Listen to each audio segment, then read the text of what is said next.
You are Marcus Aurelius Maximus, though your comrades simply call you Max. It's the winter of 168 AD, and you're huddled in a frozen tent on the banks of the Danube. The Germanic frontier, a wall of black forest across the icy river. The wind howls through gaps in the leather walls, carrying the scent of wood smoke and unwashed bodies. 20 men share this space, pressed together for warmth in the bitter cold that has already claimed 3 fingers from your left hand. Beside you lies Gaius, your contubernalis, your tent mate, your shield brother, your everything.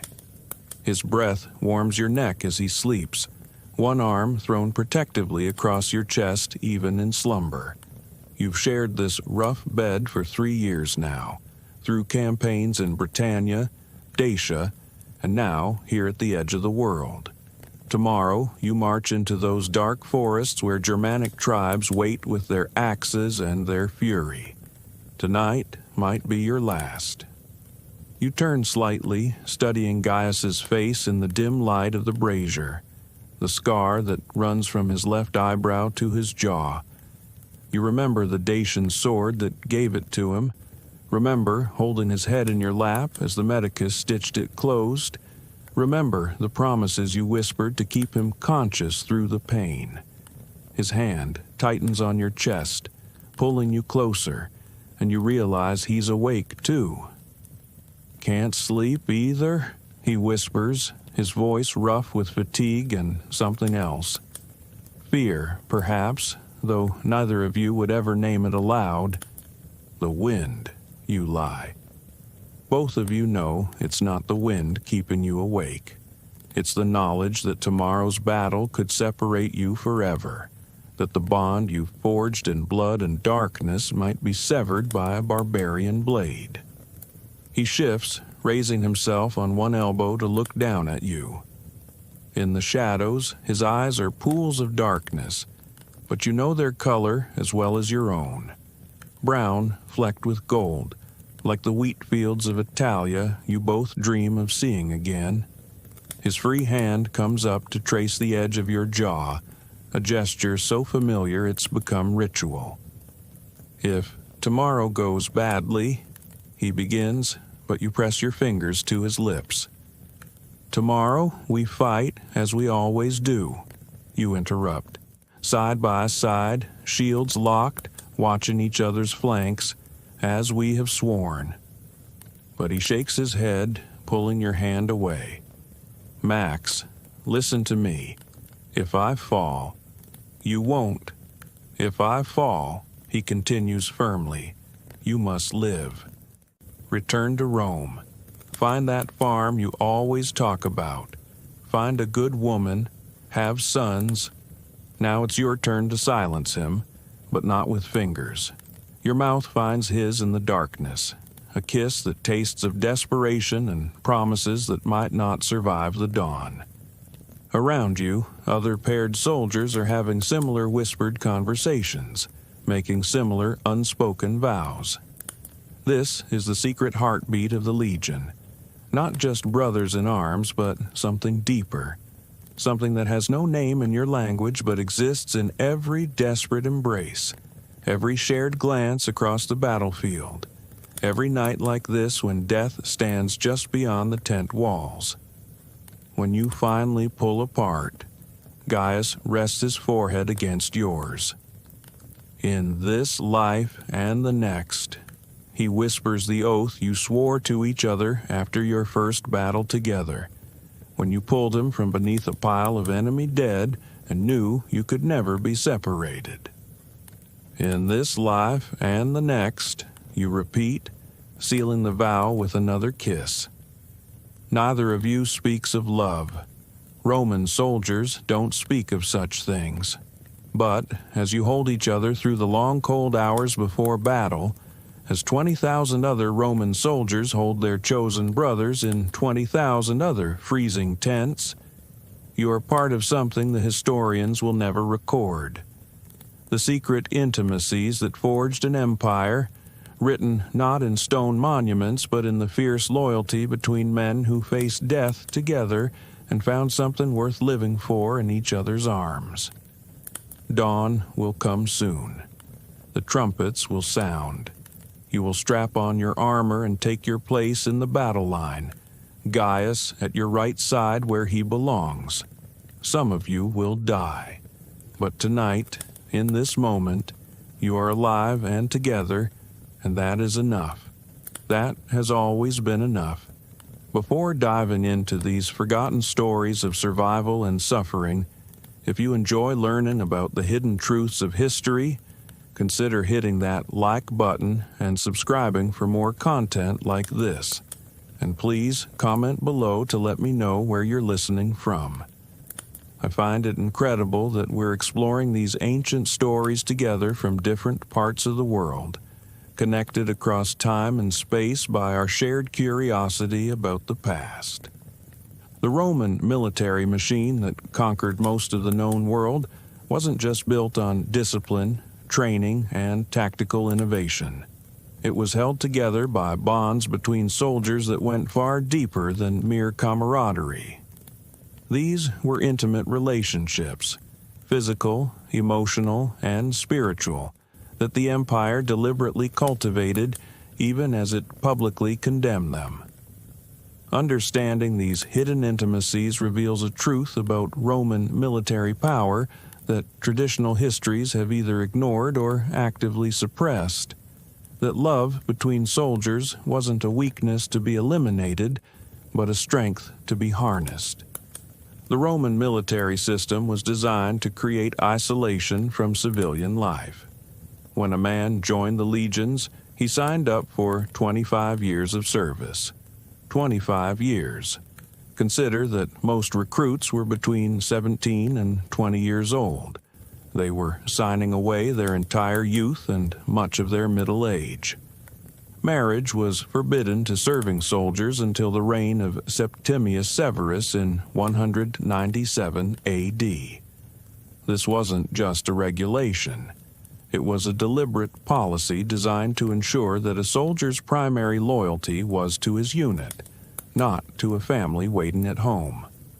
But the Roman military mind understood a fundamental truth about human nature. Men cannot live without intimate connections. Denied wives and families, soldiers would inevitably form deep bonds with each other. Rather than fighting this reality, the Roman military structure encouraged and channeled it.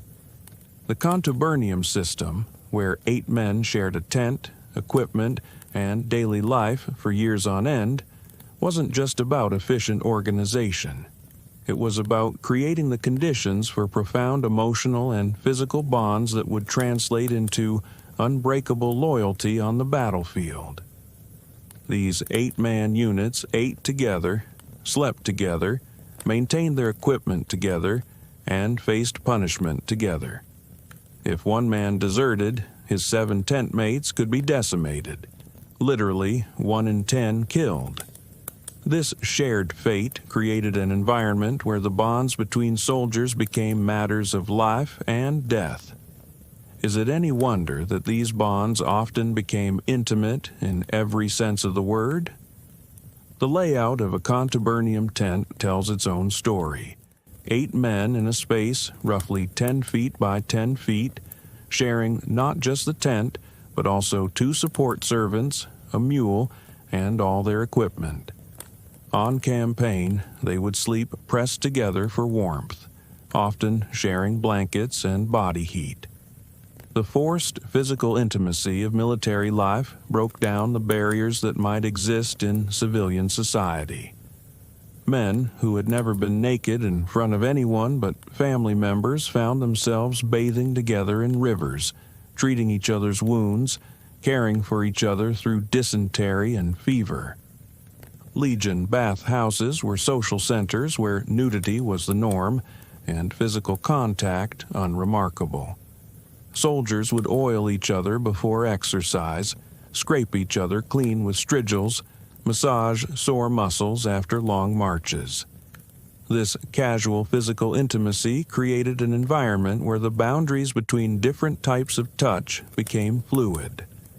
The same hands that helped you into your armor might later offer different kinds of comfort in the darkness of the tent. But it went beyond mere physical proximity. The Roman military created rituals and institutions that bound soldiers together in ways that mimicked and sometimes exceeded marriage. The sacramentum, the military oath, was a sacred vow that linked soldiers not just to the emperor, but to each other. They swore to follow their standards, never desert their comrades, and die if necessary to protect the man beside them in the battle line. The selection of a tent mate was rarely random. Veterans would choose new recruits who showed promise, taking them under their protection in exchange for various services, maintaining equipment, preparing food, and, yes, providing intimate companionship. These relationships, known as soldier boy pairings, were so common they had their own vocabulary. The older soldier was the frater, brother, while the younger was the pure, boy, though these terms carried connotations that went beyond their literal meanings. Letters that have survived from military camps along the frontiers provide glimpses into these relationships. A papyrus from Egypt preserves a letter from a soldier named Apion to his tent mate Epimachus. "I pray daily to Serapis for your health. I think of you constantly. When I am on watch at night, I see your face in the stars. The other men mock me for refusing their invitations to the brothels in town, but how could I touch another when I have sworn myself to you?" Another fragment from the Vindolanda tablets in Britain contains what appears to be a love poem from one soldier to another. "Your eyes are my morning sun, your voice my marching drum. In battle I am fearless, for I fight not for Rome, but for the chance to share another night beside you." These weren't isolated cases. The sheer volume of similar sentiments found in military correspondence suggests that emotional and physical relationships between soldiers were not just common, but expected. The Roman military had effectively created a culture where same-sex intimacy was not just tolerated, but institutionalized, even as civilian Roman society maintained strict prohibitions against such relationships between free citizens. The genius of this system became apparent on the battlefield. The Roman military formation, the legendary manipular system, and later the cohort system, depended on soldiers maintaining formation under extreme stress. Men had to trust that the soldier beside them would hold the line, would not break and run, would die rather than expose their flank. This level of trust couldn't be created through training alone. It required deep emotional bonds. Consider the Battle of Watling Street in 61 AD, where Suetonius Paulinus's legions faced Boudicca's massive rebel army. Outnumbered perhaps 20 to 1, the Roman forces formed a narrow front in a defile, shields locked, waiting for the British charge. Contemporary accounts describe the steadiness of the Roman line as supernatural, men standing shoulder to shoulder as tens of thousands of screaming warriors rushed toward them. What the accounts don't mention is what archaeological evidence suggests. The pairs of soldiers found buried together, some still with arms around each other, their positions indicating they died protecting one another rather than trying to flee. These weren't just comrades. The burial goods and positioning suggest intimate partners who chose death together over survival apart. The Roman military actively reinforced these pair bonds through various mechanisms. The decoration system rewarded soldiers who showed extraordinary valor in protecting their comrades. The highest honors went not to those who killed the most enemies, but to those who saved Roman lives. particularly the life of their tent mate or battle partner. The corona civica, a crown of oak leaves, could only be won by saving a fellow citizen in battle. Training exercises were designed to strengthen these bonds. Soldiers drilled in pairs, learning to fight as a unit, to anticipate each other's movements, to cover each other's weaknesses. They competed in athletic contests as pairs, wrestled naked in the Greek fashion, and developed the kind of physical synchronicity that only comes from intimate familiarity with another's body. The Medici, military doctors, provide another window into these relationships. Medical texts from military contexts show a preoccupation with injuries and ailments that modern scholars have euphemistically termed camp diseases, but which clearly indicate sexual activity between soldiers. Rather than treating these as disciplinary matters, medical personnel provided treatment and advice, suggesting an institutional acceptance of sexual relationships within the ranks. One medical text advises treatment for anal fissures, common among the younger soldiers, recommending olive oil and rest with no moral judgment attached. Another discusses methods for dealing with jealousy-induced violence between tent mates, treating it as a medical rather than disciplinary issue. The pragmatic approach of military medical personnel suggests they saw these relationships as facts of camp life to be managed rather than scandals to be suppressed. The engineering marvels that Roman soldiers created, the roads, walls, and fortifications that still dot the landscape of Europe, were built by men working in these intimate pairs and small units. When you walk along Hadrian's Wall today, you're walking along stones placed by lovers, by men who found comfort in each other's arms after days of backbreaking labor in the British rain. Inscriptions found along the wall include dedication stones where pairs of soldiers carved their names together, sometimes with symbols that suggest more than mere friendship. One stone bears the names Marcus and Quintus, surrounded by a heart-shaped border, a symbol that meant the same thing then as it does now. Another shows two soldiers' names connected by carved, clasped hands, the Roman symbol of concordia, but here clearly indicating a personal rather than political union. The Roman military camps themselves were designed with these relationships in mind. Unlike modern barracks with their rows of individual bunks, Roman soldiers slept 2 or 3 to a bed in their permanent camps. The layout provided no privacy from tent mates, but significant privacy from outsiders. Centurions had their own quarters, creating a command structure that allowed intimate relationships among the rank and file to flourish without official observation. Bathhouses attached to permanent camps were sites of particular intimacy.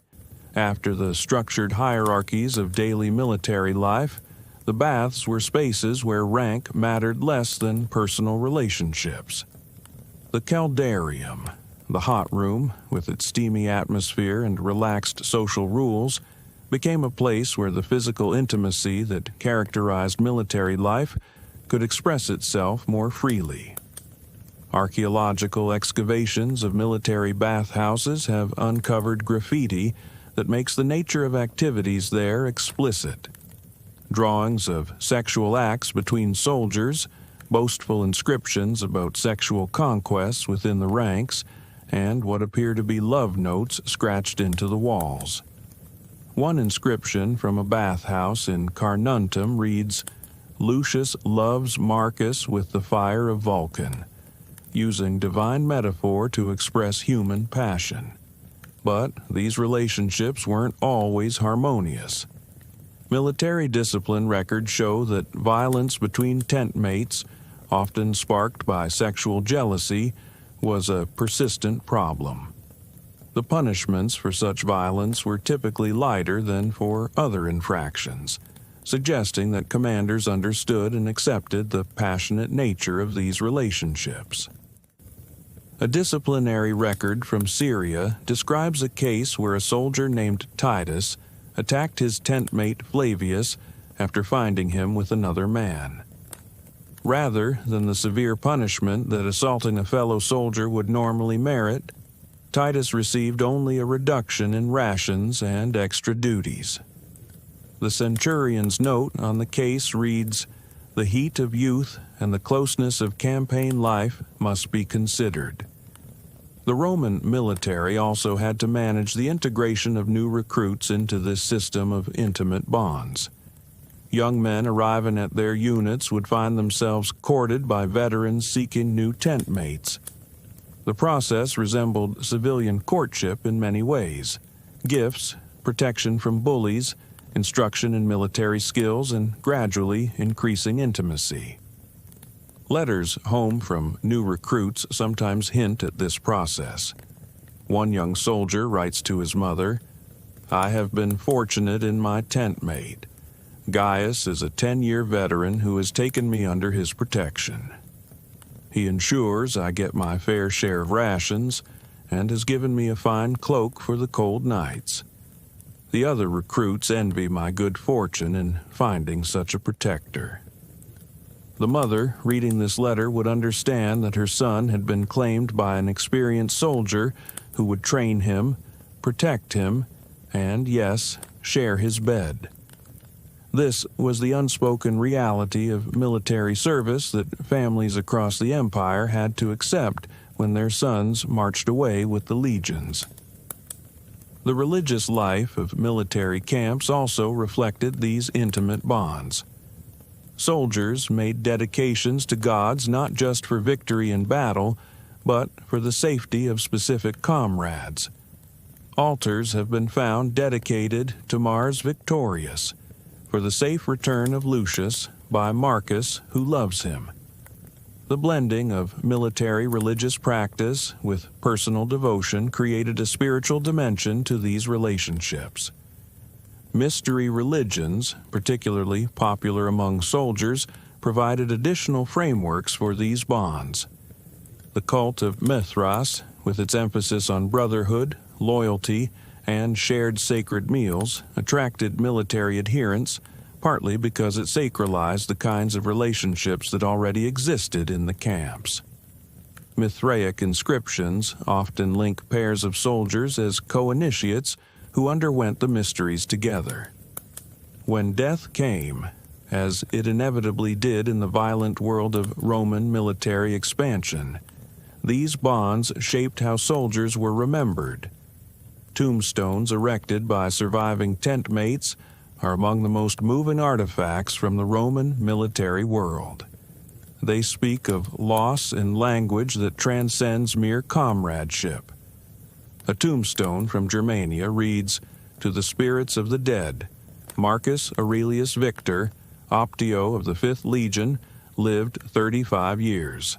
Gaius Aurelius Magnus, his heir and tentmate for 8 years, erected this monument to the best of men, whom he will join when fate permits." The imagery on the stone shows 2 soldiers clasping hands, a symbol of their bond that death had interrupted but not broken. Another from Britain. "Here lies Flavius Super, signifer of the 20th Legion, aged 40. His tentmate Cornelius has set up this stone to one who was dearer than a brother." The phrase "dearer than a brother" appears frequently on military tombstones, a coded acknowledgement of relationships that went beyond kinship. The Roman state's attitude toward these military relationships was complex and pragmatic. While civilian law and custom officially condemned sexual relationships between free male citizens, military service existed in a different sphere. Soldiers temporarily surrendered certain citizen rights when they enlisted. They couldn't marry, couldn't engage in business, couldn't vote. In exchange, they entered a world with different rules, where survival depended on bonds that civilian society might condemn. This pragmatism extended to the highest levels of command. Emperors who led military campaigns understood the realities of camp life. Hadrian, himself romantically linked with the youth Antinous, spent years with the armies on the frontiers. His military reforms included improvements to soldier accommodations that made provision for the paired sleeping arrangements that had become standard. Marcus Aurelius, the philosopher-emperor, wrote in his Meditations about the bonds between soldiers he observed during the Marcomannic Wars. See how they care for each other in the field, each man bound to his tent-mate by ties stronger than law or duty. This is nature asserting itself against convention, love finding its way even in the midst of war. The acceptance of these relationships created a unique military culture that differed significantly from civilian Roman society. In the camps, a different set of values prevailed: loyalty to one's mate above family honor, physical courage proven in defense of one's beloved rather than abstract patriotism, a code of honor based on mutual devotion rather than traditional Roman virtues. This military subculture produced its own art, literature, and customs. Soldiers composed poems for each other, carved gemstones with intimate inscriptions, and developed rituals around their relationships. A gem found in Britain shows two soldiers embracing with the inscription "Anima mea," my soul, a term of endearment that suggests the depth of feeling these relationships could inspire. The eventual transformation of the Roman military in the late Empire, the increasing use of barbarian federates, the shift to a more defensive posture, the gradual Christianization of the army, also transformed these intimate patterns. Christian morality, with its condemnation of same-sex relationships, began to conflict with traditional military culture. Yet, even as late as the 4th century, we find evidence of these bonds persisting. A Christian soldier's letter from Egypt struggles with the contradiction. "I pray Christ will forgive the weakness that binds me to Antonius. We have sworn to be baptized together, to find salvation as we have found earthly comfort in each other's company." The decline of the traditional Roman military system meant the decline of these institutionalized intimacies. The barbarian federates who increasingly filled the ranks brought their own cultural practices, including different attitudes toward sexuality and military brotherhood. The 8-man contubernium gave way to different organizational structures that didn't create the same conditions for intimate bonds. Yet the legacy of these relationships echoed through military history. The sacred band of Thebes, explicitly composed of male lovers, had provided one model. But the Roman system was different. Not a special unit of paired lovers, but an entire military culture where such relationships were normalized and integrated into the very structure of military life. When we look at the archaeological remains of Roman military sites, we're seeing the physical traces of emotional and sexual culture that bound the empire together. The paired burial sites, the graffitied love notes in bathhouse walls, the dedication altars to beloved tent mates, all speak to a truth that traditional military history has overlooked. The Roman war machine was powered not just by discipline and training, but by love. These weren't relationships of convenience or mere sexual release. The evidence, literary, archaeological, and epigraphic, points to deep emotional bonds that shaped how soldiers saw themselves in their service. They fought not for abstract concepts of glory, or even for plunder, but for the man beside them in the battle line, the one who shared their tent, their bed, their life. The Roman military deliberately created conditions that fostered these bonds, understanding that soldiers who loved each other would fight more fiercely, endure greater hardships, and maintain the cohesion that made Roman military tactics so effective.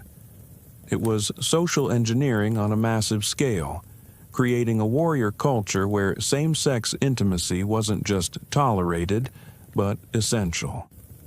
Modern military historians have often been uncomfortable with this aspect of Roman military life, either ignoring it entirely or treating it as an unfortunate deviation from proper military conduct. But the evidence suggests the opposite, that these intimate bonds were central to Roman military effectiveness, as important as any tactical innovation or technological advance. Consider how different this makes our understanding of Roman expansion.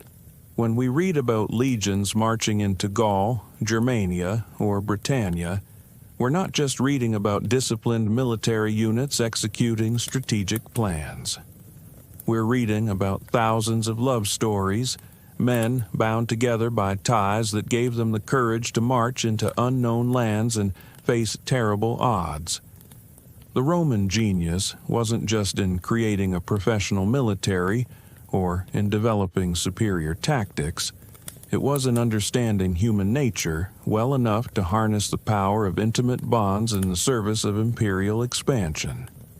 They created a system where love and war weren't opposites, but complementary forces, where the same passion that drove men into each other's arms also drove them to victory on the battlefield.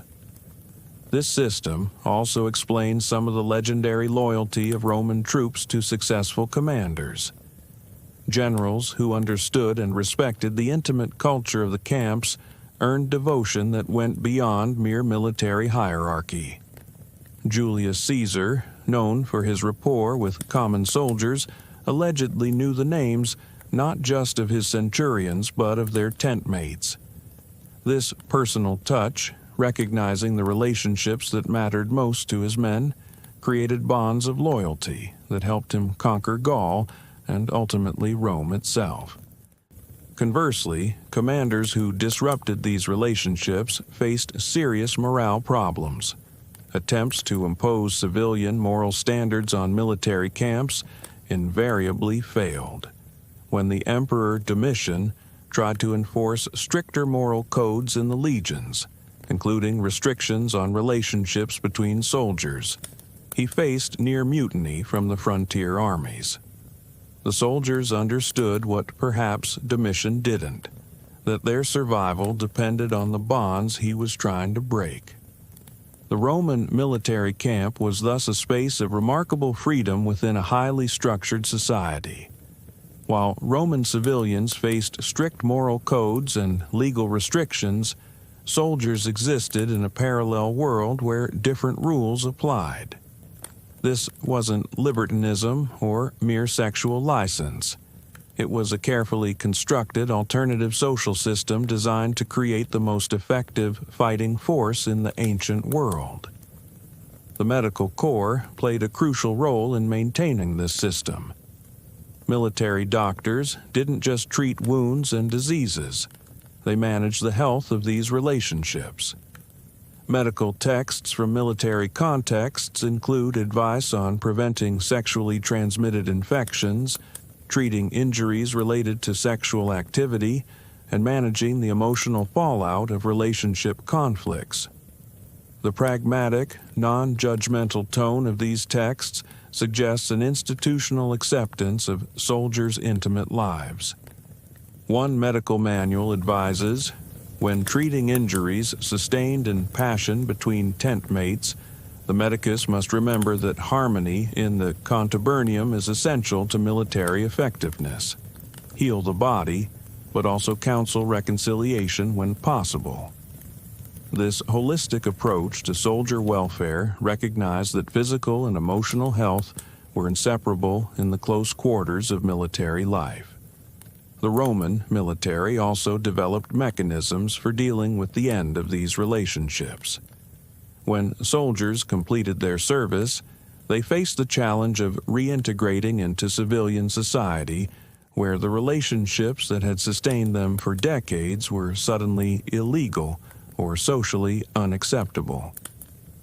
Some veterans solved this by settling together in colonial settlements, maintaining their partnerships under the guise of business arrangements or shared households. Veteran colonies often showed settlement patterns suggesting paired veterans continuing to live together. Archaeological surveys of places like Colchester in Britain or Timgad in North Africa reveal houses that seem designed for two adult males living as a domestic unit, rather than traditional family structures. These veterans had spent their adult lives in intimate partnership. Civilian marriage held little appeal compared to continuing bonds forged in military service. The psychological impact of these relationships on Roman military culture was profound. Soldiers developed identities that centered on their military partnerships rather than their origins or family connections. A man might enter the legions as Lucius from Tuscany, son of Marcus, but after 25 years his primary identity was as Gaius's tent mate, defined by the relationship that had shaped his adult life. This transformation of identity helps explain the remarkable cohesion of Roman military units. These weren't just soldiers serving together. They were interconnected networks of intimate relationships, each man bound to others by ties of love, loyalty, and shared experience. Breaking one link in this chain, through death, desertion, or reassignment, sent ripples through the entire unit. The Roman military funeral provides a final window into these relationships. When a soldier died, his tent mate typically took charge of funeral arrangements, acting as chief mourner and heir. Military funeral clubs ensured that every soldier would receive proper rites, but the emotional center of these ceremonies was the surviving partner's grief. Funeral orations, some preserved in inscriptions, speak of loss in deeply personal terms. Here I bury not just my tent mate, but half my soul. 20 years we served together, sharing every hardship, every triumph. Now I count the days until I can join him in the afterlife, where no enemy can part us again. These weren't just words for public consumption. The suicide rate among soldiers who lost long-term tent mates was significant enough to concern military authorities. Some men simply couldn't conceive of continuing service without their partner.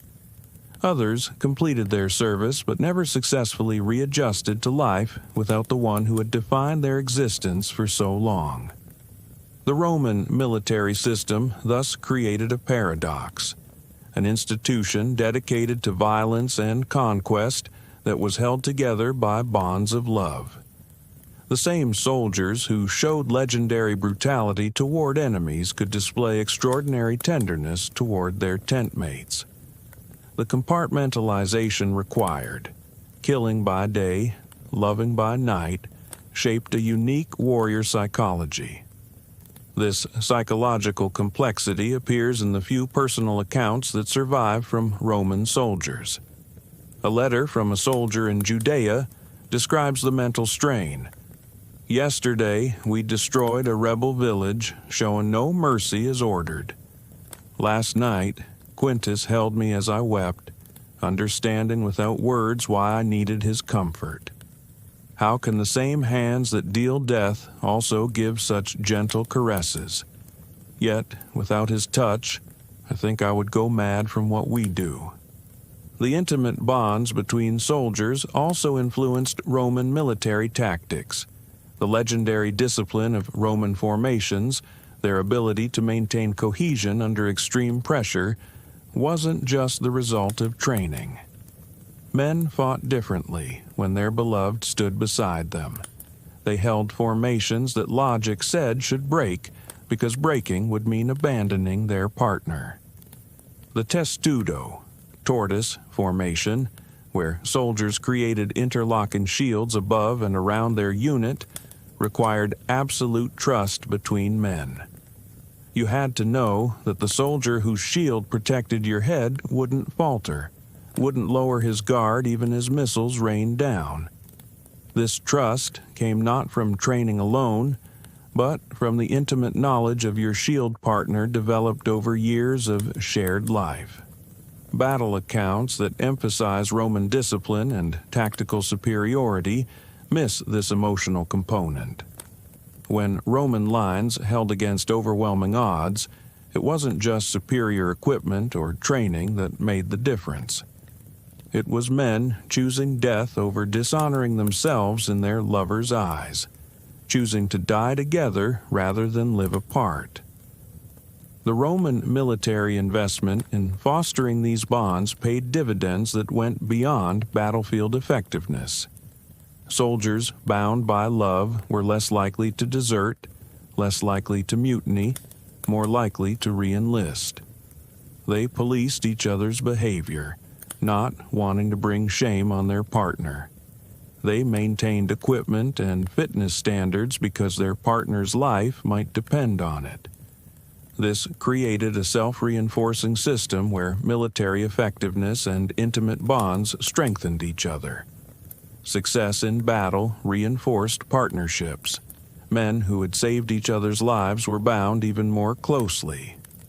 Shared hardship during campaigns deepened emotional connections. The cycle of danger and deliverance, fear and comfort, created relationships of extraordinary intensity. The Roman military calendar reflected the importance of these bonds. Festival days weren't just for honoring gods or emperors. They were opportunities for soldiers to celebrate their partnerships. The Saturnalia, with its temporary inversion of social rules, was particularly significant in military camps. Soldiers could openly display affection that might be more circumspect at other times. Gift-giving between tent mates marked these festivals. Surviving artifacts include items clearly intended as intimate gifts, engraved rings, decorated weapons, personal grooming items inscribed with terms of endearment. These objects, now in museums, once carried deep personal meaning, tokens of affection between men who faced death together. The Roman military's creation of alternative family structures also extended to inheritance and memorial practices. Soldiers routinely named tent mates as heirs, ensuring their partners would be provided for. Military wills, preserved on papyrus and bronze tablets, show men leaving everything to their tent mates with phrases like, "Who has been more than brother to me?" or "My faithful companion in all things." These inheritance patterns created legal precedents that civilian law wouldn't recognize for same-sex partners. In military contexts, the validity of these relationships for legal purposes was unquestioned. A tent mate could inherit, could make funeral arrangements, could receive death benefits, rights that in civilian contexts belonged only to blood family or legally recognized spouses. As the Roman Empire evolved, so did the nature of military intimacies. The shift from offensive campaigns to frontier defense meant soldiers spent more time in permanent camps. Relationships that might have lasted only for a campaign season became lifetime partnerships. Archaeological evidence from frontier forts shows modifications to standard military architecture. Quarters redesigned to accommodate long-term couples rather than temporary pairings. The Christianization of the empire in the 4th century created new tensions around military intimacies. Christian morality condemned same-sex relationships, but the practical realities of military life remained unchanged. Christian soldiers found themselves caught between religious doctrine and military culture, leading to complex negotiations of identity and practice. Some Christian soldiers reframed their relationships in spiritual terms. They were brothers in Christ, whose physical intimacy was secondary to their spiritual bond. Others compartmentalized, maintaining traditional military relationships while seeking forgiveness for what they saw as necessary sins. Still, others left military service rather than compromise their faith or their partnerships. The gradual barbarization of the Roman military also changed intimate practices.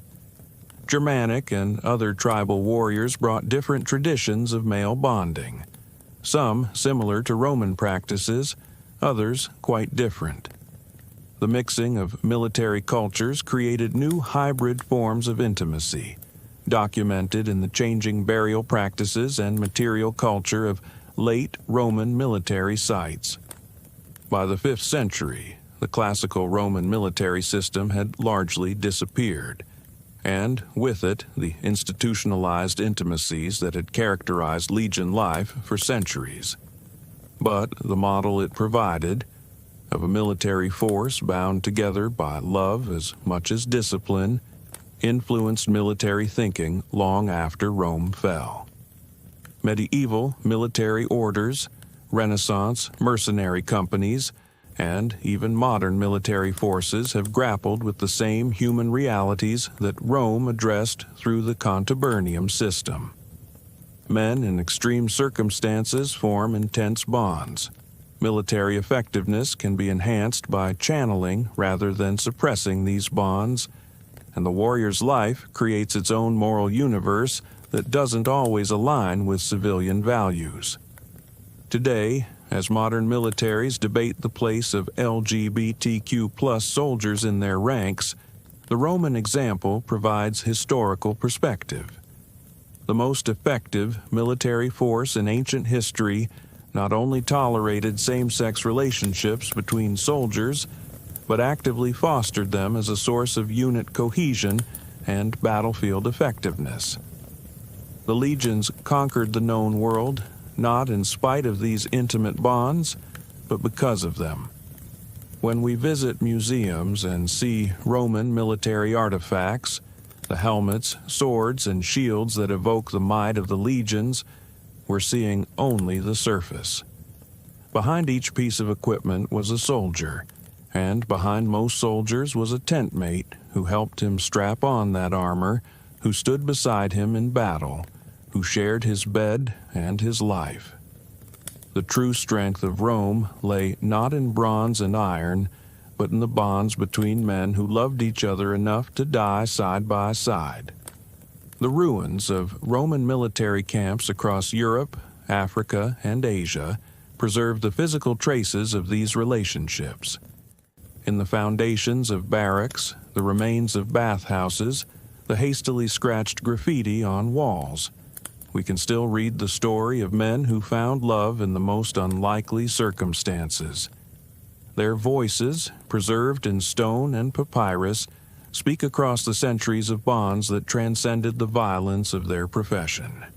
As our imagined Marcus and Gaius prepared for battle on that cold morning by the Danube, they were participating in a tradition that stretched back centuries and would echo forward long after Rome fell. They were part of a system that understood a fundamental truth, that men fight hardest for what they love most. In making tent mates into lovers, the Roman military created warriors who would hold any line, storm any wall, endure any hardship, as long as their beloved fought beside them. The hidden intimacies of Rome's legions weren't a footnote to military history.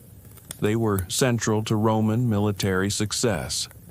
They remind us that human beings are capable of finding love even in the harshest circumstances, that institutional structures can channel human needs in ways that serve larger purposes, and that the stories we tell about the past are often sanitized versions that miss the messy, complicated, beautiful reality of human experience.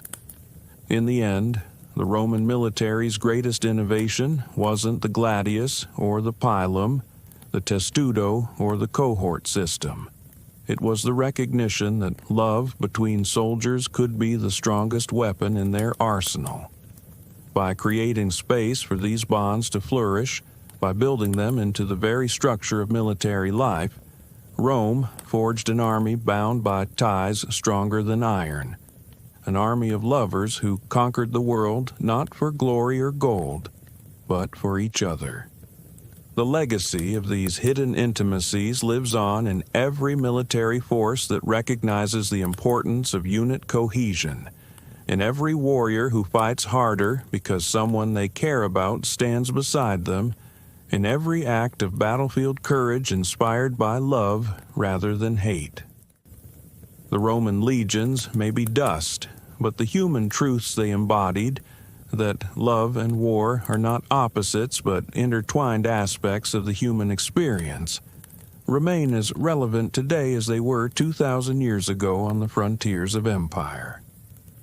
Marcus and Gaius, our imagined soldiers, did face the Germanic tribes the next morning. Historical records tell us that Legio II Adiutrix, fighting along the Danube in 168 AD, held their section of the line against overwhelming odds. Archaeology tells us more. Paired burials from this battle, men found with arms around each other, positioned to suggest they died protecting one another rather than fleeing. They kept their promise, in this life and the next, side by side as they had sworn. Their story, multiplied by thousands across the centuries of Roman military dominance, reveals the true secret of the legions. Rome conquered through love. The love between soldiers who would rather die together than live apart. In understanding this, we understand not just Roman military history, but something fundamental about the human capacity to find meaning, purpose, and connection even in the midst of humanity's darkest endeavor, war. The tourists who walk through the ruins of Roman military sites, the students who study Roman tactical innovations, the historians who chronicle the rise and fall of empires, all glimpse only part of the story. The full truth lies in those paired burials, those scratched graffiti declaring eternal love, those dedication stones where soldiers honored their tent mates above all others. It lies in recognizing that the Roman military genius lay not in suppressing human nature, but in channeling it, not in creating automatons, but in fostering warriors whose greatest strength came from their deepest vulnerability, their capacity to love. This is the hidden history of Rome's legions, an empire built on the bodies of men who loved each other, sustained by bonds that military necessity transformed into military advantage, and ultimately brought down when those bonds could no longer hold against the forces of change. It's a history of power and tenderness, violence and intimacy, discipline and passion, a history that challenges our assumptions about sexuality, warfare, and the nature of empire itself. In the end, when Rome fell, it wasn't just a political system that collapsed. It was an entire way of life, including the unique culture of military intimacy that had sustained the legions for centuries. The barbarians who inherited the empire brought different values, different structures, different ways of organizing military life.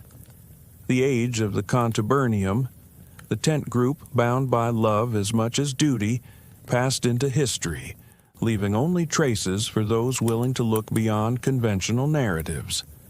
But those traces tell a story worth recovering. They speak of human resilience, of love flourishing in the most unlikely places, of institutions that succeeded by working with rather than against human nature.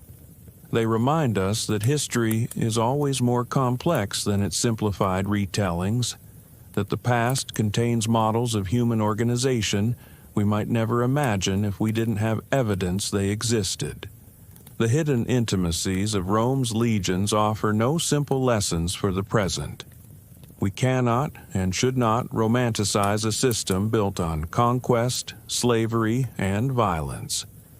But we can recognize the humanity of those who lived within that system, who found ways to create meaning and connection despite its brutalities. We can honor the men who loved each other across the centuries, whose bonds helped build an empire, but whose stories transcended imperial ambitions.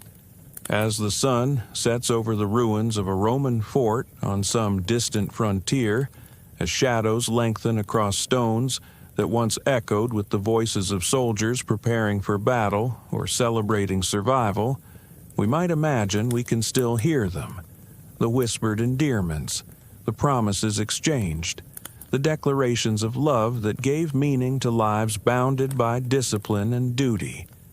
These are the voices history forgot, but archaeology remembers.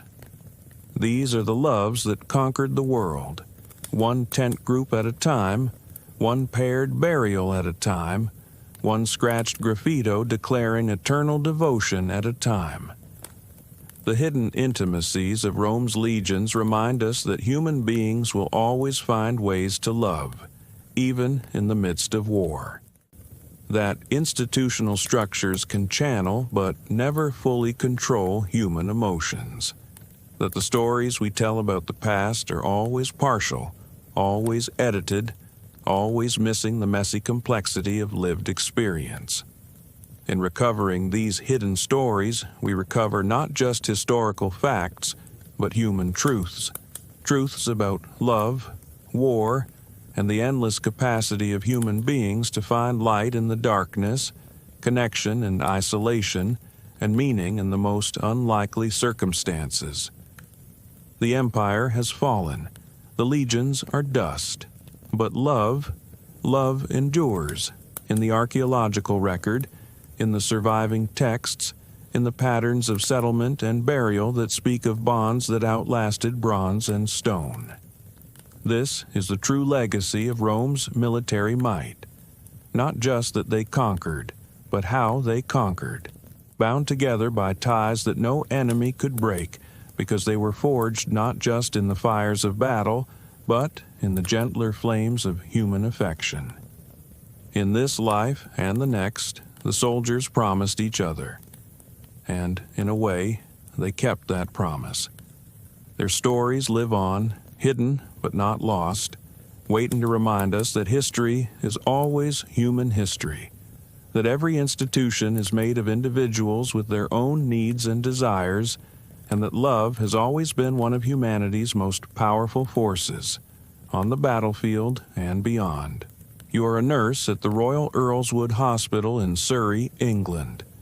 It's a gray morning in 1941, and the autumn rain beats against the asylum windows with a persistence that matches the despair within these walls. You've been summoned to the children's ward for a special admission, though the matron's nervous whispers and the presence of men in expensive suits tell you this is no ordinary patient.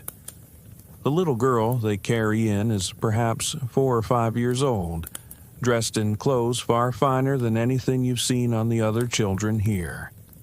Her face bears the distinctive features of Down syndrome, but there's something else, something in the way she holds herself, in the delicate curve of her fingers, that speaks of a different world entirely. The men won't give her real name.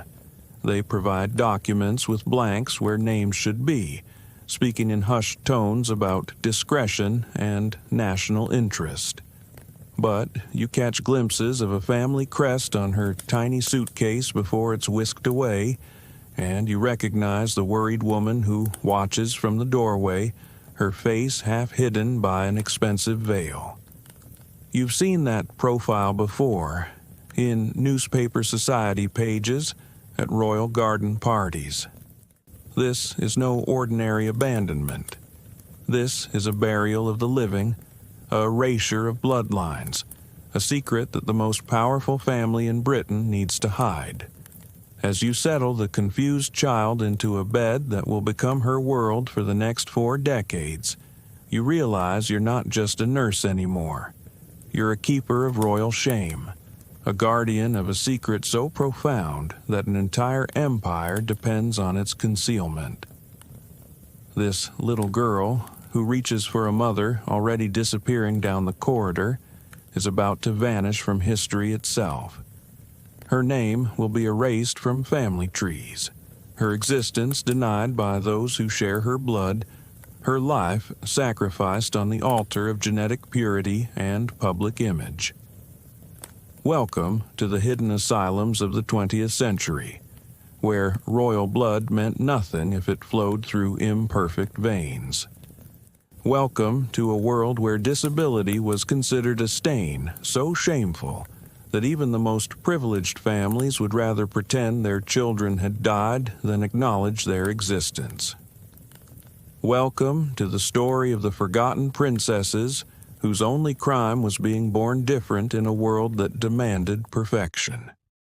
Before diving into these forgotten stories of survival and suffering, if you enjoy learning about the hidden truths of history, consider hitting that like button and subscribing for more content like this. And please comment below to let me know where you're listening from.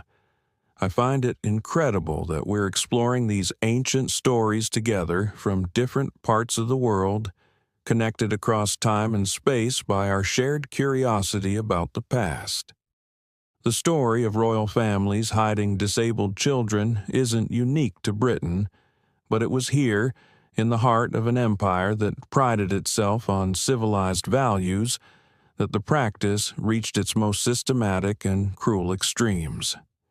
To understand how princesses could vanish into asylums, how blue blood could be denied and disowned, we must first understand the toxic mixture of eugenics, social prejudice, and royal image management that made such betrayals not just possible, but inevitable. In 1941, when two young cousins of the Queen Mother were secretly placed in the Royal Earlswood Hospital, the world was at war. But for the British royal family, there was another battle being fought, one against the perceived threat of genetic imperfection within their own bloodline. Nerissa and Catherine Bowes-Lyon, aged 22 and 15 respectively, were the daughters of John Herbert Bowes-Lyon, brother of the Queen Mother. Born with severe learning disabilities, they represented everything the royal family feared most. Visible proof that their bloodline was not immune to the genetic variations that could produce disabled children. The decision to hide them wasn't made in haste. It was calculated, deliberate, and executed with the cold efficiency of a military operation. The girls were removed from their family home, Glamis Castle in Scotland, and transported to Surrey under cover of wartime confusion. Their names were erased from Burke's peerage, the official record of British nobility, with the false notation that they had died. For all official purposes, Nerissa and Catherine Bowes-Lyon ceased to exist in 1941. But in the bleak wards of Royal Earlswood, they lived on, abandoned and forgotten, for decades to come. The Royal Earlswood Hospital, despite its regal name, was no palace. Built in 1855 as the Asylum for Idiots, it represented Victorian attitudes toward mental disability at their most brutal. By the 1940s, it had evolved into a sprawling complex where society's unwanted were warehoused rather than treated. The philosophy was containment, not care. The goal was invisibility, not integration. For the thousand souls confined within its walls, Royal Earlswood was less a hospital than a prison, where the only crime was being born different. Into this world of institutional neglect, Nerissa and Catherine arrived with nothing but the clothes on their backs and the terrible weight of their family's shame. The staff, sworn to secrecy, knew them only by false names. Their royal heritage, which should have guaranteed them the finest care available, instead ensured their complete abandonment. No family visited, no letters arrived, No acknowledgement of birthdays or holidays broke the monotony of their institutional existence. They had been erased so thoroughly that even their survival became a form of death. The daily routine at Royal Earlswood was a grinding repetition of basic maintenance. Patients were woken at dawn, dressed in identical institutional clothing, and herded through a schedule designed more for staff convenience than patient welfare. Meals were served in vast dining halls where hundreds ate in enforced silence. Education, therapy, or any form of mental stimulation was virtually non-existent. The prevailing medical opinion held that mental defectives were incapable of improvement, so why waste resources trying? For Nerissa and Catherine, who had spent their early years in the relative luxury of aristocratic homes, the shock must have been profound. They had known silk dresses and nursery maids, private tutors, and family gatherings. Now they wore rough cotton shifts and answered to numbers rather than names. The cousins, at least, had each other, clinging together in a world that had suddenly become hostile and incomprehensible.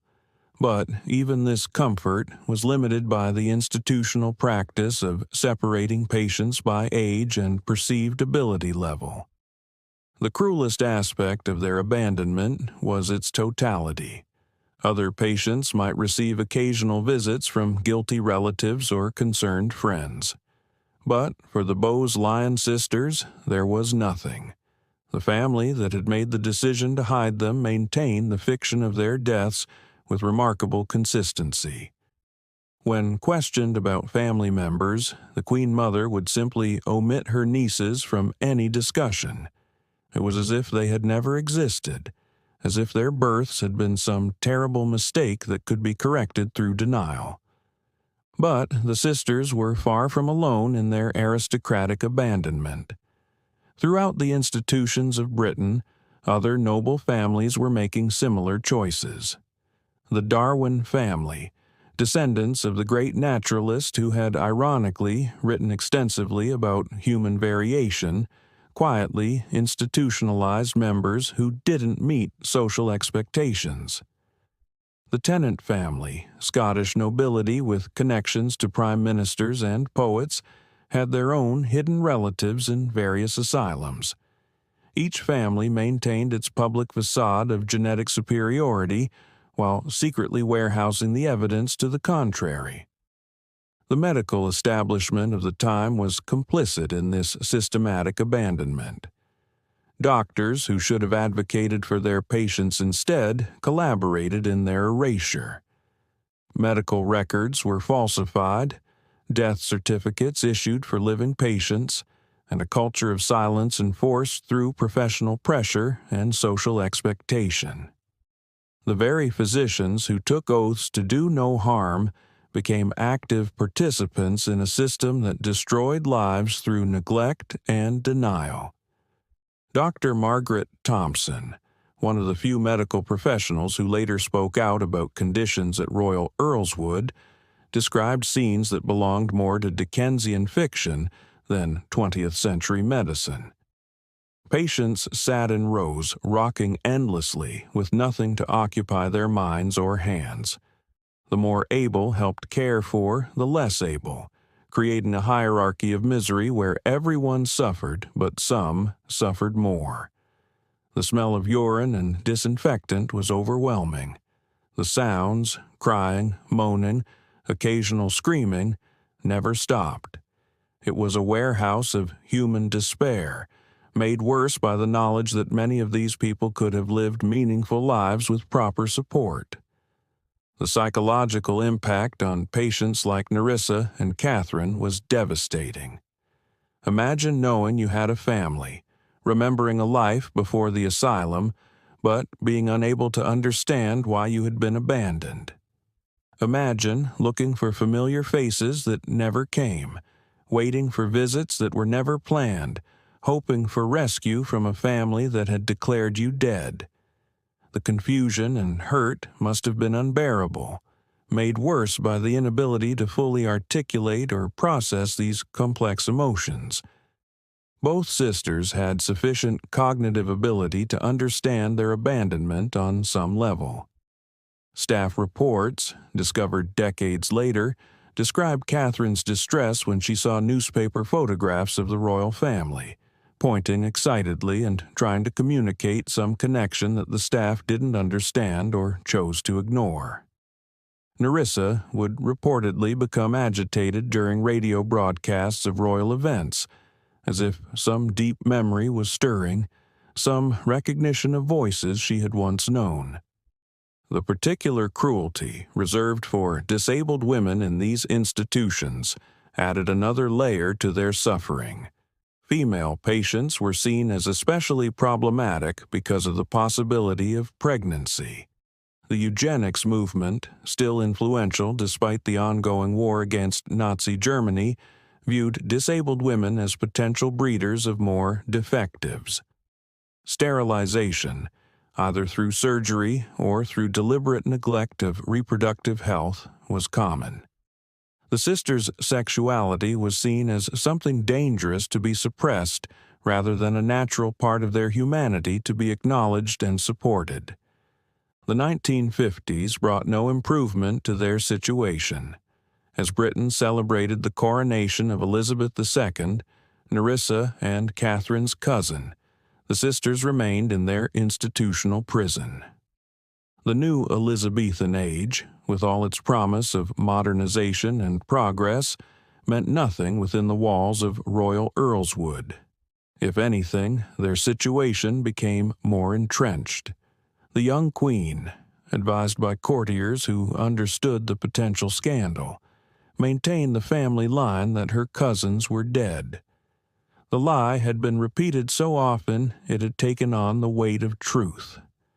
Meanwhile, the science that the royal family feared would expose their genetic vulnerabilities was actually beginning to understand conditions like Down syndrome. In 1959, Jérôme Lejeune discovered that Down syndrome was caused by an extra chromosome, not by moral failings or bad blood.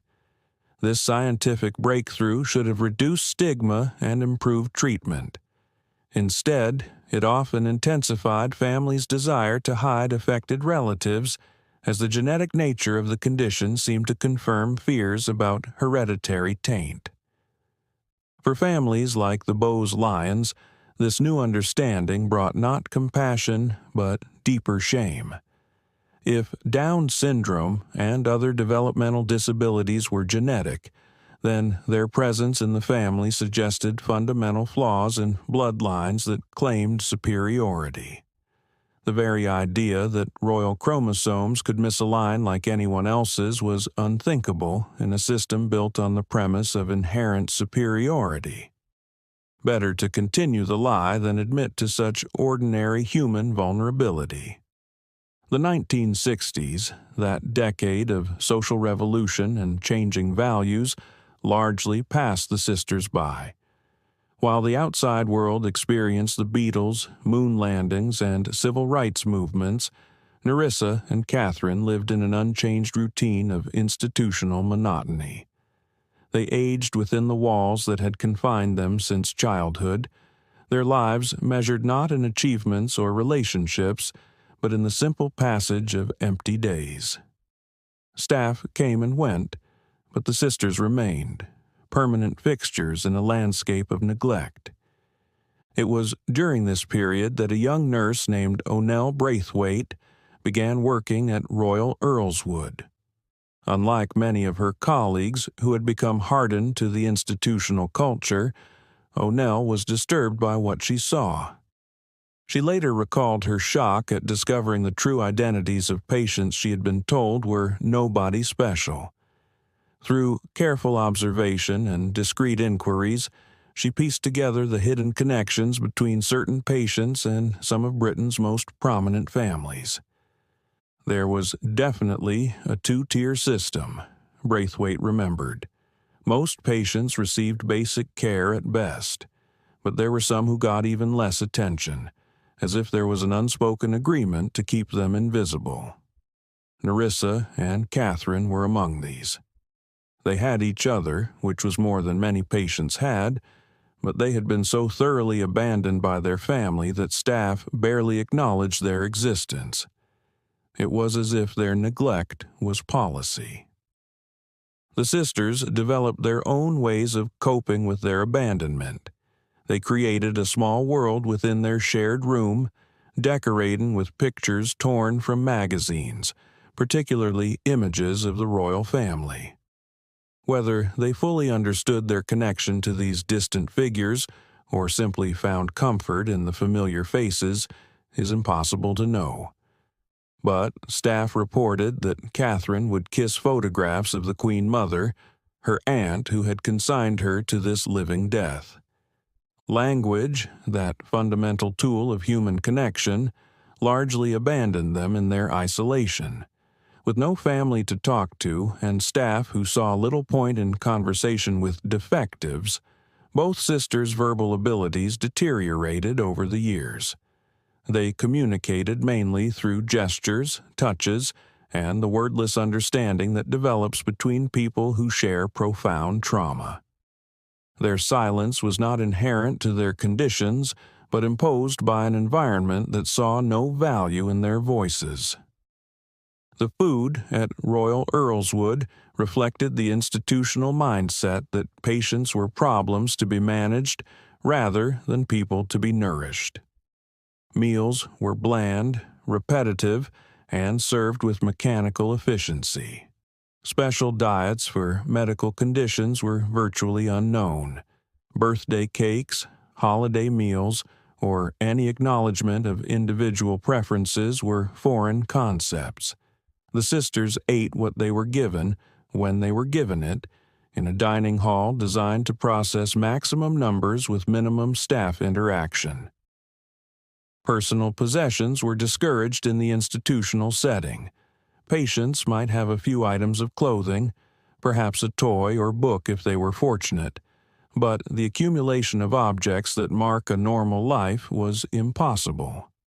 For Nerissa and Catherine, who had presumably once owned the beautiful things that aristocratic children take for granted, this poverty of possessions must have been particularly stark. They owned nothing, had nothing, were treated as nothing. Medical care at Royal Earlswood focused on containment rather than treatment.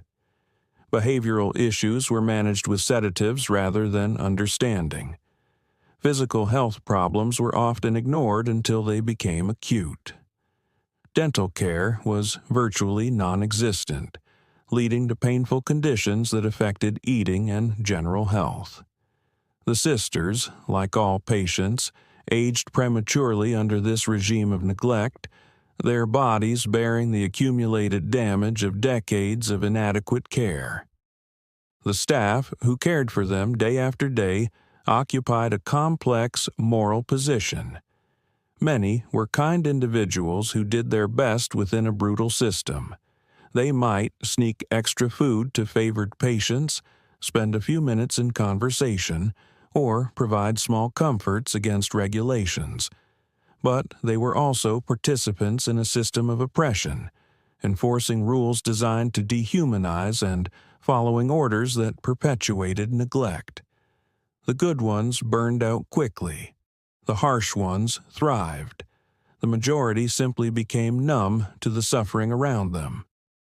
In 1961, a glimmer of hope appeared in the form of new mental health legislation that promised to transform institutional care. The Mental Health Act theoretically shifted focus from custody to treatment, from warehousing to rehabilitation. Community care was promoted as an alternative to institutional placement. For a brief moment, it seemed the age of the asylum might be ending.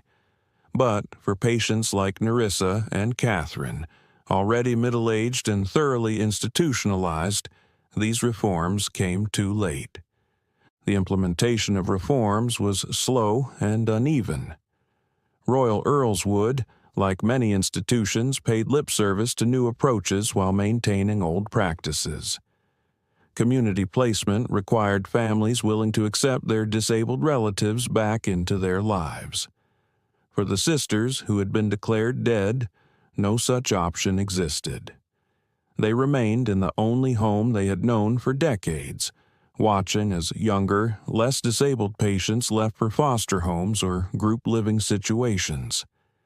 The death of their uncle, the 14th Earl of Strathmore and Kinghorn, in 1972 might have been an opportunity for family reconciliation. Inheritance and succession often prompt families to acknowledge all their members. But the Bowes-Lyon family maintained their silence. The new Earl either didn't know about his cousins or chose to continue the family policy of denial. The sisters remained unacknowledged. Their existence an inconvenient truth in a family narrative of noble bloodlines and royal connections. As the 1970s progressed, the disability rights movement began to challenge the warehousing of disabled people. Activists, many of them disabled themselves, demanded recognition as full human beings deserving of education, employment, and community inclusion. The language began to shift from mental defectives to people with learning disabilities. But these changes in the wider world penetrated the walls of Royal Earlswood slowly, if at all. For patients who had spent decades being told they were worthless, new philosophies of empowerment were difficult to grasp. The sisters' routine continued unchanged. Wake, dress, eat, sit, sleep, repeat. Holidays passed unnoticed except for slightly different institutional meals. Their birthdays went uncelebrated. Years blended into decades with nothing to distinguish one from another. They had been so thoroughly erased that even their continued existence seemed like an oversight, a clerical error in the family's careful management of its image. It wasn't until 1987 that the first cracks appeared in the wall of silence surrounding the Bowes-Lyon sisters. Fenella Moncraft, their niece, inadvertently revealed their existence to researchers investigating the family tree. The subsequent scandal, when the press discovered that two members of the Queen Mother's family, listed as dead in Burke's peerage, were actually alive in a mental institution, sent shockwaves through the establishment. But even then, the family's response was denial and deflection rather than acknowledgement and apology. The Queen Mother, when confronted with the revelation, maintained that she had been told her nieces were dead. Whether this was true or convenient fiction to maintain plausible deniability remains unclear. What is certain is that neither she nor any other family member rushed to Royal Earlswood to embrace their long-lost relatives. The sisters remained where they had always been, their existence now public but their abandonment unchanged. Nerissa died in 1986, a year before the scandal broke. She had spent 45 years in the institution, her entire adult life wasted in unnecessary confinement. Her death was as ignored as her life had been. No family attended her funeral. She was buried in a pauper's grave marked only with a plastic tag bearing a serial number. The aunt who lived in luxury as the Queen Mother couldn't spare the money for a proper headstone for the niece she had abandoned. Catherine lived on, now truly alone for the first time in her life. The loss of her sister, her only constant companion through decades of abandonment, must have been devastating. Staff reported that she searched for Nerissa, not understanding where her sister had gone, unable to comprehend that this final abandonment was permanent. Her distress was managed with medication rather than compassion, her grief dismissed as behavioral problems rather than recognized as the profound loss it was. The public revelation of the sisters' existence prompted no royal visit, no family reunion, no attempt at restitution for decades of neglect. The palace's response was primarily concerned with damage control, emphasizing that this was a matter for the Bowes-Lyon family rather than the royal family proper. The distinction was legalistic rather than moral, a way of maintaining distance from a scandal that threatened to tarnish the carefully maintained royal image. Catherine continued to live at Royal Earlswood, later transferred to Ketwin House as the old asylum was closed. She became something of a cause célèbre among disability rights activists who saw in her story the perfect illustration of how society's most privileged could abandon its most vulnerable. But for Catherine herself, this attention meant little. She had lived too long in isolation to understand or benefit from her newfound fame. She remained what the system had made her, institutionalized, isolated, and invisible despite the spotlight. The nurses who cared for Catherine in her final years described a woman who had been hollowed out by decades of neglect. She rarely spoke, communicated mainly through gestures, and seemed to live more in her own world than in reality. Whether this withdrawal was inherent to her condition or created by a lifetime of abandonment is impossible to determine. What is certain is that she lived a life far more limited than her disability required, constrained not by her own capabilities but by her family's shame.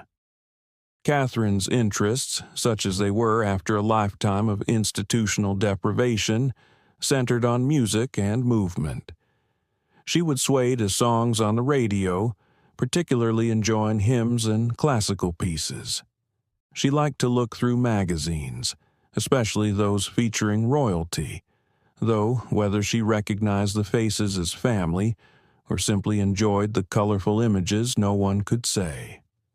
These simple pleasures were all that remained of a life that might have been rich with experiences had she been born into a family that valued her existence. The staff, who knew her best, spoke of a gentle nature that had survived decades of neglect. She rarely showed anger or frustration, having learned perhaps that such emotions brought no relief. Instead, she seemed to accept her limited world with a resignation that spoke volumes about the completeness of her institutionalization. She had been taught so thoroughly that she deserved nothing that she expected nothing, a lesson no child should ever learn. The death of the Queen Mother in 2002 might have been another opportunity for reconciliation. Surely, with the family matriarch gone, someone might have felt free to acknowledge Catherine's existence, to visit the cousin who had been hidden for so long. But the silence continued. The royal family, now headed by Catherine's cousin Elizabeth II, maintained the policy of non-acknowledgement. Catherine remained alone, her royal blood meaningless in a world that valued appearances over truth. In her final years, Catherine's world shrank even further. Age and institutionalization had taken their toll. She spent most of her time in her room, venturing out only for meals and mandatory activities. The staff who cared for her were kind but busy, able to provide only basic care to a woman who had been systematically deprived of love for over 6 decades. She was clean, fed, and safe, but she was not cherished, valued, or even truly seen. Catherine Bowes-Lyon died on February 23, 2014, at the age of 87. She had spent 73 years in institutions, hidden away, because her existence challenged her family's image of genetic perfection. Her death, like her life, went largely unnoticed by the family that had abandoned her. No royal attended her funeral. No statement was issued acknowledging her passing. She was buried with slightly more dignity than her sister, but still without family present to mourn her. The story of Nerissa and Catherine Bowes-Lyon is not unique in the annals of aristocratic shame. Throughout the 20th century, wealthy and powerful families across Europe systematically hid their disabled children in institutions, creating a hidden population of abandoned nobility. Each family had its own methods of erasure, its own justifications for cruelty, but the pattern was consistent. Children who didn't meet standards of perfection were disappeared. In Sweden, the Bernadotte royal family quietly institutionalized Prince Eric, who had epilepsy and learning disabilities. In Austria, Habsburg descendants with genetic conditions resulting from centuries of inbreeding were hidden in alpine sanatoriums. In Russia, before the Revolution, the Romanovs maintained special estates where unfortunate relatives could be kept out of public view. After the Revolution, the Soviet system simply continued the practice under different ideological justifications.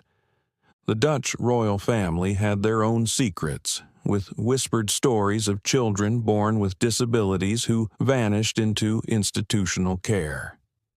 Belgian nobility maintained discreet arrangements with private clinics. Even in republics like France, aristocratic families found ways to hide children who might damage their social standing.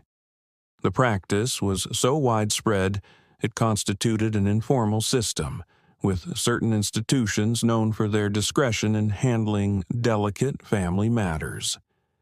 These hidden children lived parallel lives to their celebrated relatives.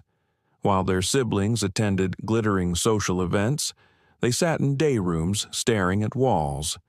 While their cousins married into other royal houses, they were denied even the possibility of friendship. While their families accumulated wealth and honor, they owned nothing and were honored by no one. They were the shadow population of European nobility, numerous but invisible. The medical professionals who facilitated these abandonments operated in a moral gray zone. Many genuinely believed they were providing a service, removing the burden of disabled children from families ill-equipped to handle them. The prevailing medical opinion held that institutionalization was the kindest option for all involved. But this medical consensus was shaped more by social prejudice than scientific understanding, more by eugenic ideology than therapeutic knowledge. Dr. Ernst Keller, who worked in Swiss institutions housing hidden nobility, later reflected on his complicity. We told ourselves we were providing specialized care, but we were really providing specialized forgetting. These children didn't need to be hidden away. They needed education, therapy, love, all the things we denied them in the name of protecting their families' reputations. We were not healers. We were concealers, hiding the evidence of human variation that every family produces. The economic structures supporting this system were complex and lucrative. Private institutions charging premium rates for discreet care proliferated across Europe. They offered not just medical services but guaranteed anonymity, promising families that their shameful secrets would never be revealed. Some institutions specialized in particular types of disabilities, becoming known as the place to send a child with Down syndrome or cerebral palsy when family honor was at stake. The staff at these institutions occupied various positions on the moral spectrum. Some were sadists who enjoyed power over the helpless. Others were idealists who quickly became disillusioned.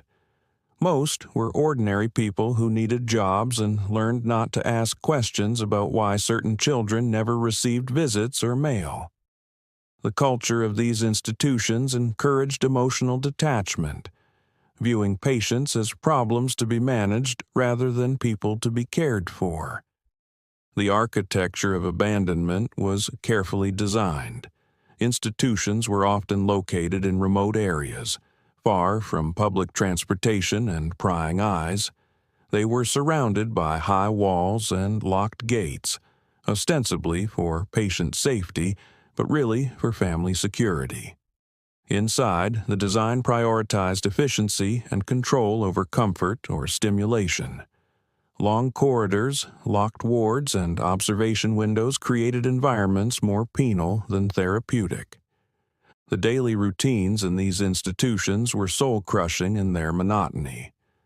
Patients were woken at fixed times, fed identical meals on rigid schedules, and cycled through activities designed more to pass time than provide enrichment. Education was minimal or non-existent. Therapy was often limited to sedation for behavioral control. Recreation might consist of sitting in a day room with a television playing programs no one watched. It was existence without life, survival without purpose. The psychological impact of institutional life on hidden royal children was profound and lasting. Many developed what staff called institutional behaviors, rocking, self-harm, withdrawal, that were then used to justify their continued confinement. The lack of stimulation, affection, and normal human interaction created disabilities beyond whatever genetic conditions they might have been born with.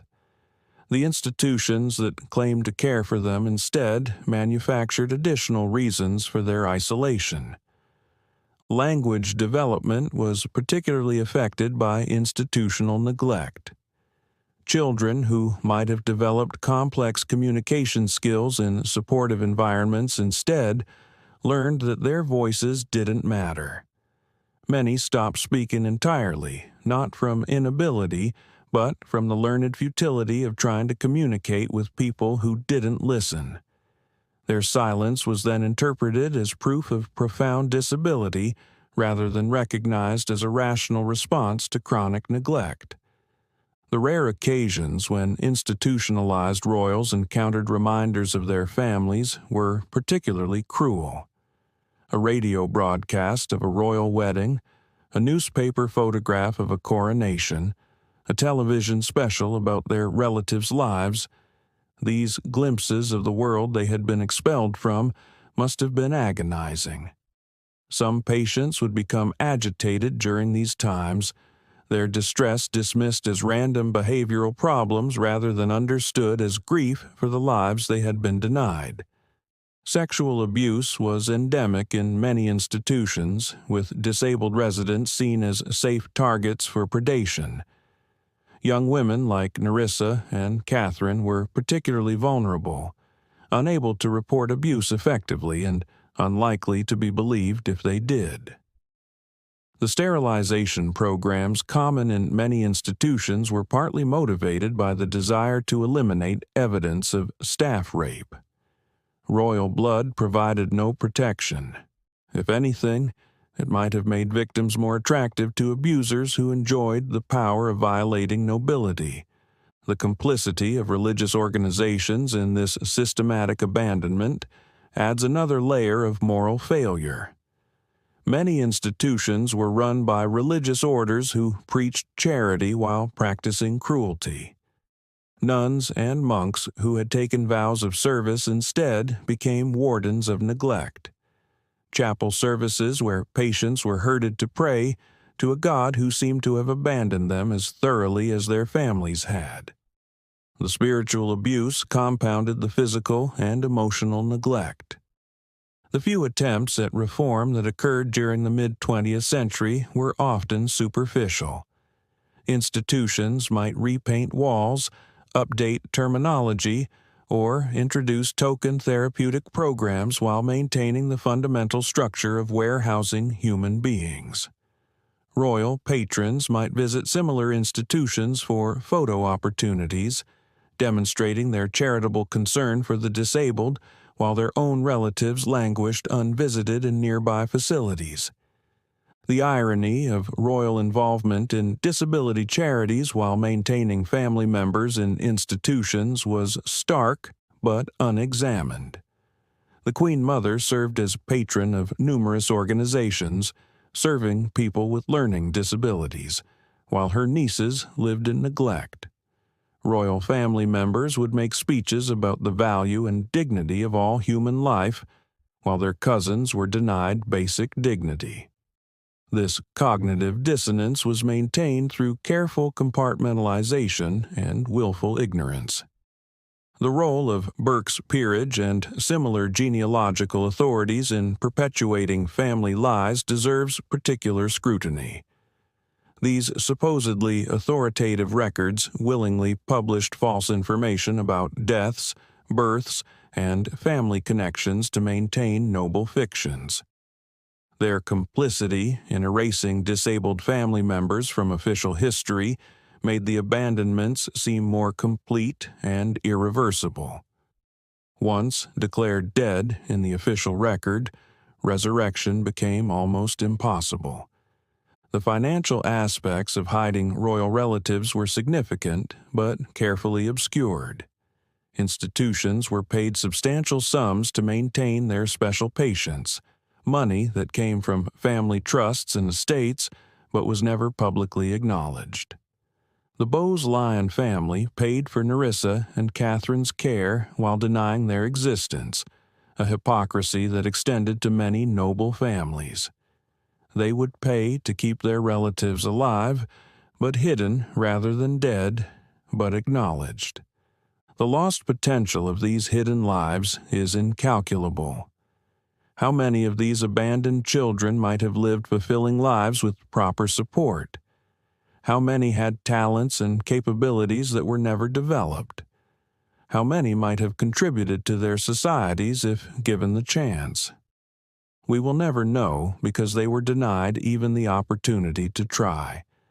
Their disabilities were treated as defining their entire existence rather than as one aspect of complex human beings. The comparison with how royal families handled physical disabilities versus developmental disabilities is instructive. Royal children with physical impairments, blindness, deafness, mobility issues, were often accommodated and included in family life. But those with intellectual or developmental disabilities were erased. This distinction reveals deep prejudices about which forms of human variation were acceptable, and which were so shameful they required complete denial. The gradual revelation of these family secrets in the late 20th century came not from family conscience but from external pressure. Journalists, researchers, and disability rights activists forced acknowledgement of what families would have preferred to keep hidden forever. Even then, the response was typically minimal, brief statements of regret rather than meaningful acknowledgement or restitution. The families seemed more upset about being exposed than about what they had done. The impact on staff who worked in institutions housing hidden royalty was complex and lasting. Many developed what we would now recognize as secondary trauma from witnessing chronic neglect and abuse. Some became whistleblowers, risking their careers to expose conditions. Others internalized the institutional values, convincing themselves that they were providing necessary care rather than participating in systematic abandonment. Retirement often brought delayed reckoning with the moral compromises they had made. The transformation of Royal Earlswood and similar institutions in the late 20th century came too late for most of their long-term residents. As philosophies changed and community care became the preferred model, institutions began closing or radically restructuring. But for people like Catherine, who had spent decades in institutional settings, these changes were often more disruptive than liberating. They had been so thoroughly shaped by institutional life that they struggled to adapt to new approaches emphasizing choice and autonomy. The modern legacy of these historical abandonments continues to influence how we think about disability and family. The fear of genetic taint that motivated royal families to hide their disabled children persists in different forms. Prenatal testing and selective abortion of fetuses with Down syndrome and other conditions reflects similar anxieties about perfection and normalcy. We may have stopped hiding disabled children in institutions, but we haven't stopped trying to prevent their existence. The language we use to discuss these historical cases often reflects continued discomfort with disability. Media coverage tends to focus on the scandal of abandonment rather than the humanity of the abandoned. The hidden royals are presented as tragic victims rather than complex individuals. Their disabilities are emphasized while their personalities, preferences, and potential remain unexplored. Even in death, they are defined by what was done to them rather than who they were. The question of justice for these abandoned individuals remains unresolved. No family has offered meaningful restitution for decades of neglect. No government has fully acknowledged its role in facilitating these abandonments. No institution has adequately accounted for its participation in systematic abuse. The victims are mostly dead, unable to demand justice for themselves. Their stories are told by others, filtered through interpretations that may or may not reflect their own understanding of their experiences.